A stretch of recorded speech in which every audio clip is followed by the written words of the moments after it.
Radio, man. I appreciate you coming out. Of course. I've been following your journey ever since we connected, and here we are. Progress. No, it's exciting. Journey. Man, Yeah. It's been a long time. Yeah. We connected, what, a year ago maybe? About a year ago. But we were kind of connected before then, playing against each other. That's true. You know? That's true. And what NeverStop Radio is, we like to motivate. We like to feature and speak to individuals who have a journey to talk about, a journey that people can respect, and the grind, the everyday stuff that we see, we talk about, and what we do. So within that, I outlined 12 principles that helped me, throughout my journey, and my journey is daily still, right? That grind, that struggle, that everything you could think of. So I wanted to, highlight you this time around, because I respect everything you do. Appreciate that. Obviously, when we first met, we talked about playing against each other, didn't even realize, obviously, on two different sides of the ball, Yep. and not knowing one another. But, when you look at the story and it goes full circle, that's what it's about. It's crazy. So tell me about Ricky. What's up with Ricky Miller? Man, I just, from as far back as I can remember, man, I just always wanted to make a major impact, no matter what I did. I think, the main thing I knew that I wanted to do in life was be rich, and not for the vanity reasons of being rich, because I grew up in a single parent household, and I always wanted to. The one focus was get into a place where my mom didn't have to worry about anything, So growing up, I thought that was going to be through sports, and tried my best to get to where I wanted to be, sports wise, and that didn't work, and so I quickly had to adjust, and always had an entrepreneurial bug in my body, and knew that I wanted to be rich, just to know how I was going to get there. But I knew I didn't want to work for anybody. And just because I wanted to have control of, my own destiny. Definitely. So within that, in the 12 principles, one of my biggest principles is, being a visionary, right? And understanding how your visions can play a big part in your everyday journey, and how it gets you up in the morning, is having that purpose, right? So talk to me about some of your visions as a young man, to where you are now. What did young Ricky see when he was out there? Because obviously you went going through sports, and it's a different type of animal it takes to get through that and play at the level that you played at. So tell me about being a visionary. Well, when you talk about visionary, for me, I'm big on vision. Vision drives my life. I always tell people, envision where you want to be, what that looks like, how that feels, and then reverse engineer your way back. And that's exactly what I do. I mean, I have, my friends laugh at this. My visions are so clear. Like there's going to be a day where I only fly private. Right? That's part of the vision. Right? And it's just, so like it's so clear. Like I know exactly what seat I'm gonna sit in. I know where everyone's gonna be. Like I know what music's gonna be playing. Like I see it that clear. And so, everything that I do, I just map my way back. And how to get there. So that's how I ended up in the industry I'm in. I'm in the alcohol business. For me, long story short, I just want to build brands, sell brands. To get to the point where I can do exactly what I want to do. Definitely. So as I'm following your journey, and I'm turning my following on to what you're doing, the Carbonadi brand. Talk about some of the things that came before this, right? Because I see when I see the brand now, I think of it. I think it's a smooth, sexy, clean. It's high end, top tier. But talk about some of the things that some of the failures that it had to take you to get to the final product of what you're doing along the way. A lot of failures, man. I was talking the other day to a buddy of mine. Just because I drove by this office. I used to work at this call center like back in the day, and I remember the owner of I've worked small jobs, but the whole time I was working the small jobs, I still knew where I wanted to be. It was just kind of like paying the bills, doing what I had to do, and I just remember this investor deck that I gave the owner of the company. I was at a Dish Network call center, right? Did not like anything about it, but had to make some money. And so I remember, building a pitch deck for the owner of the company for this music platform I had. And just the thought of like what that pitch deck looked like, how you would laugh. Like it was like, it was just ridiculous. And if he's listening, he knows who he is. I appreciate him for not, embarrassing me, because I think about what I put in front of him and it was laughable. Like I always had the vision, I just didn't really know how to bring it to life or go and raise the money I needed to raise to get there. But it takes those types of experiences to really, to grow and evolve. I tell people all the time, like, it's that desire's always been in me. So like one of the stories I like to tell for that same music platform I wanted to start, I had that proposal, and one of my gifts is I can get to anybody, right? Like if I want to pitch someone, I can get to them. And one of the highlights of like my early entrepreneurial career was getting to a dude named, I don't know if you've heard of him. I mean, you're up in San Francisco. I don't know if you came across a guy named Gideon Yu. No. So Gideon he used to have the Guinness Book of World Records for highest round ever raised. He was the CFO at Facebook. And he raised, I want to say it was like 275 or 375 million at Facebook for like 2.5% of the company. It was the highest round ever. And he ultimately became a part owner of the 49ers. And was like the VP of communications and some other stuff. And I just remember tracking his information down and getting him that proposal. And he actually gave me some feedback. Nice. And it was like basically saying, "Hey, you're not ready for this, but keep grinding." And it's just experiences like those that really force you to kind of assess like where you're lacking, what you need to really get to the next level. And it just takes time, and that's why there are no overnight successes. It takes time. It takes like feeling the sting of the no's and the rejection and the embarrassment to really grow and evolve. Definitely. So talk to me about, along that journey, talk to me about, doing what is necessary. Because a lot of times, we, feel like, there's certain things that we don't want to do in terms of get to where we want to go. But talk to me about, some of those key points of, doing what is completely necessary, whether you don't want to do it or don't feel like doing it. Talk about that.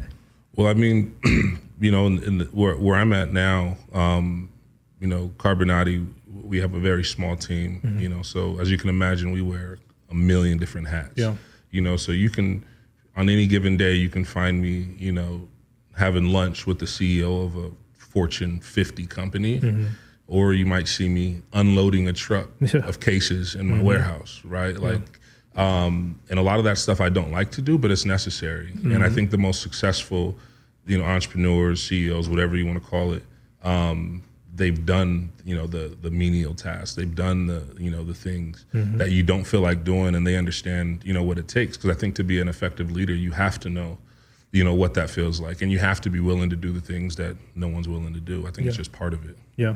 You talked about your team, having a small team. Talk to me about, creating that culture in the business, right, to where everybody is okay with wearing, multiple hats or whatnot. Because some people just feel like, I'm here to do this, and that's what I'm going to do.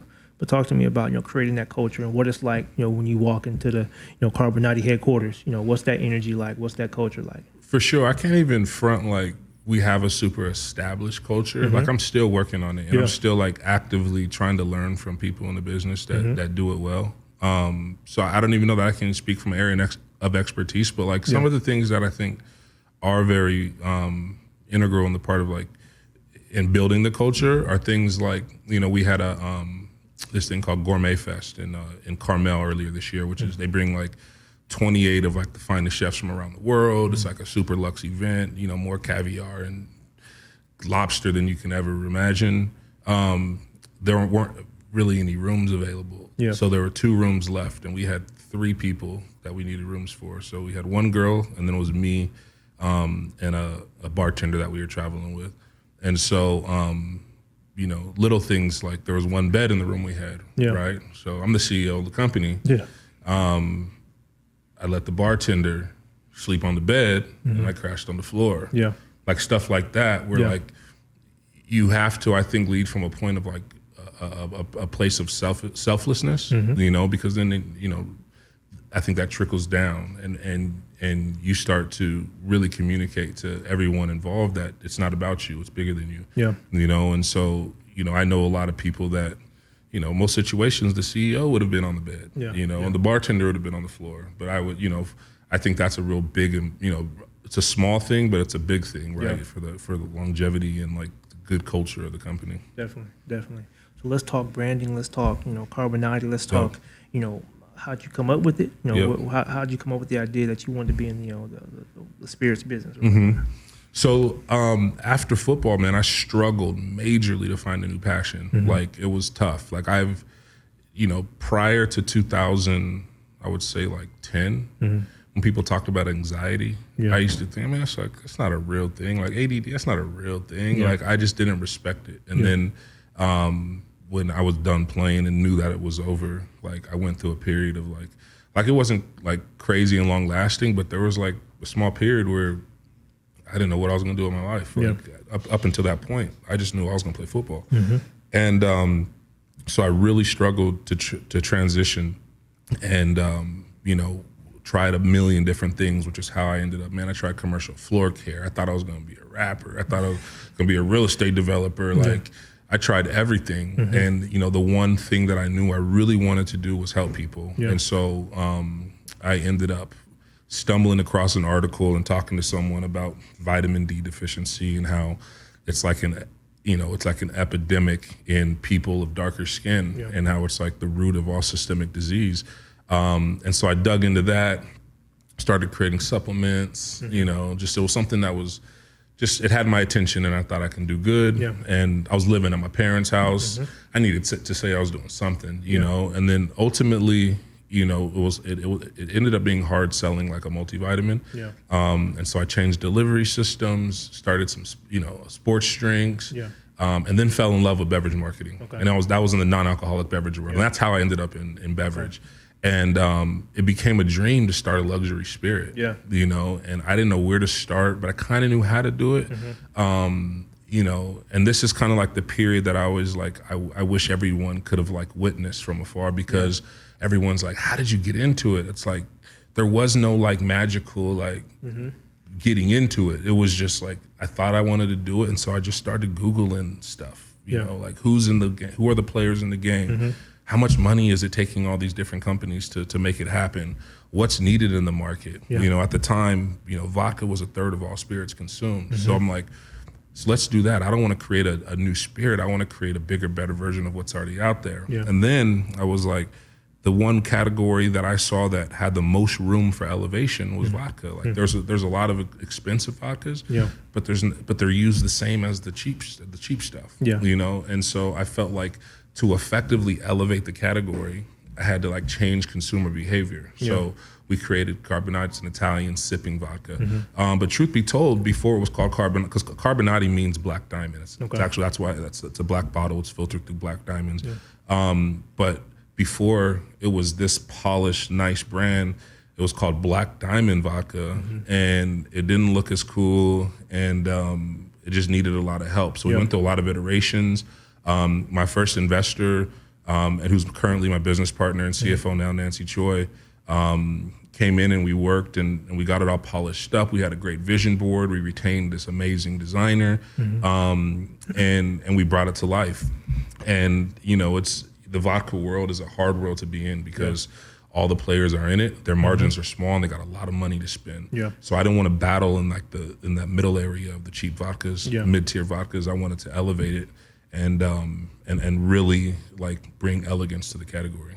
Definitely. Definitely. So within that, for having this product now, where do you go next? Where does Ricky take, Carbonadi next? So the idea here is to first establish a strong foothold on in all the major markets here in the United States. So currently we're distributed in California, Nevada, New York, New Jersey, Florida, and really trying to own those markets. And I'm not trying to be everywhere. I want to be in the best of the best restaurants, Michelin star restaurants. We're in the Vegas, we're in like, the Carbones of the world, the Picassos of the world, the Sinatras of the world.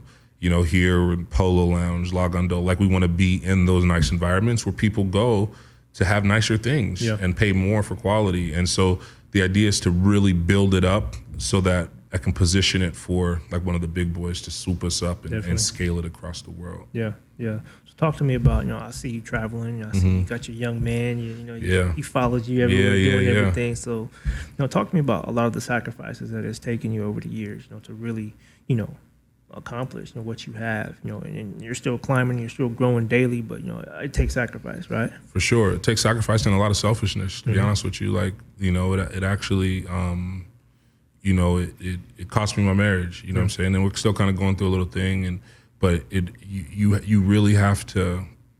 I had a mentor of mine tell me, like, everything's about decisions. Everything, like, whatever you want to be, it's about decision. Yeah. Right?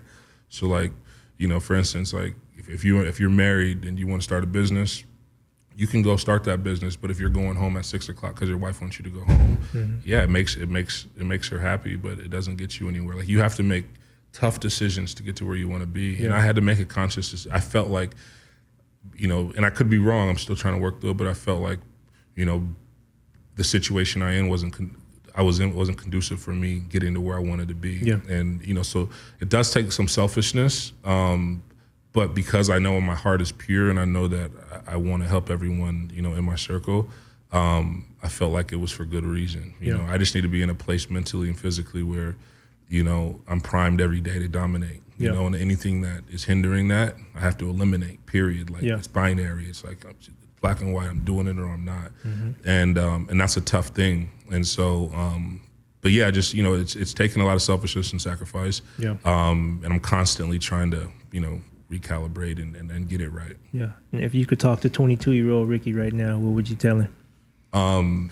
Well, I'd probably tell him, man, find someone that is doing what you want to do, and just work for free if you can. Yeah. And follow him, and learn. Like, and I tell young people that all the time now. Like, if you have the luxury to, like, not make very much money, and live minimally, have a little humility to not, try to show off with all the nice stuff. Like, find someone that's doing exactly, and that's what I didn't do. Yeah, that's what I would have totally done. Find someone that I can just shadow and learn the business. Yeah, and I would have skipped over a lot of mistakes. Yeah, that was my biggest thing is really understanding that it takes a team effort, that you can't accomplish what you want by yourself. Zero at all. No, like, at all, you will have no progress. There's only so far you can go with that, and that comes with trusting yourself and trusting the other people and picking the right people. 100%. I always talk about surround yourself with the right people. Well, you have to, right? Yeah. Like for me, if I had another Ricky on my team, like, the world would know about us, but we would be broke. Right, so like I had to balance it out. Right? Yeah. So like I talked about Nancy Choi, that's my business partner and CFO. She's a 42-year-old Korean former investment banker that's left brain as fuck, and is a killer. Yeah, right. To where I'm super right brain. She's very conservative. Like, she makes sure we still have money. Like, I'll bust down every door, get any meeting, make everyone know about our brand, but she'll make sure we have enough money to operate. She'll make sure I'm the schmoozer. Like, I'll go and get anybody excited about our brand, and I'll go sell it, but when it's time to close the deal, I'm not that good at it. I get you excited, and like the investor, I'll get them excited and happy and fun. She's like, she has the pen, like, sign your name. So like, just surrounding yourself with people that, like, complement your skill set and being self-aware enough to know what that skill set is. Definitely. And, I think it's super important. Definitely. So, you can tell all the followers, where to find the Carbonadi, and, what social media, where to find you, what's next, what, you got any events coming up? For sure, yeah, we got a lot of events. First, let me get the social out, just so we're trying to build the following. But I'll tell y'all, I have not received an invite anywhere, so I'll leave that there. Because you're always all around the world. But so Carbonadi on Instagram is House of Carbonadi. Go check us out. We post as much as we can there. We do a lot of events, like our marketing mix is not very diverse. Like, event marketing is really where, we make, our money, because, people need to because if I just straight up told you, just an $80, $90 bottle of vodka, you're like, why would I spend that? I can get a bottle of Tito's for $18.99. Yeah. So I got to have conversations with people. I like, talking to people. My team needs to kind of, show them why it's different. They need to swirl it in the glass so you see that it coats it like a wine, has legs like a wine. You need to, it's visual, right? It's conversation, that they need to know where it comes from, one of the, culinary heavens of the world, the Piedmont region in northern Italy. Like, to have those conversations is important, and it's not so much a scalable strategy. We can't get to everyone, but in this launch phase, which we've been launching for years now, I think is super important. You know, we need to get out and talk to people. So we do a lot of events. We got Art Basel coming up. You got to be in Miami for Art Basel. We're doing like 4 parties, major parties at Art Basel. Get you dialed in for that. Yeah. We do all the boat shows. We'll be doing a big activation at Sundance in January. Okay.